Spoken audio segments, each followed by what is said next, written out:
മതസൗഹാർദ്ദം അത് ഇസ്ലാം നിർദ്ദേശിച്ചിട്ടുള്ളതാണ്. ഒരിക്കലും അതിനെതിരായി ഖുർആനിൽ നിന്നോ ഹദീസിൽ നിന്നോ മുൻഗാമികളുടെ ചരിത്രത്തിൽ നിന്നോ നമുക്ക് കാണാൻ സാധിക്കുകയില്ല.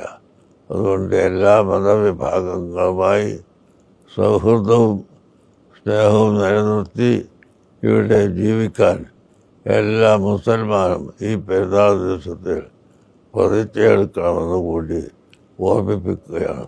സർവശക്തൻ അനുഗ്രഹിക്കുമാറാവട്ടെ. എല്ലാ ജനങ്ങൾക്കും എല്ലാ വിഭാഗത്തിനും എൻ്റെ എല്ലാവിധ പെരുന്നാൾ ആശംസകളും അറിയിക്കുന്നു. സന്തോഷത്തോടെ എല്ലാവരും ജീവിക്കട്ടെ എന്ന് പ്രാർത്ഥിച്ച് വാക്കുകൾ സമർപ്പിക്കുന്നു. അല്ലാഹു അക്ബർ, അല്ലാഹു അക്ബർ, അല്ലാഹു അക്ബർ.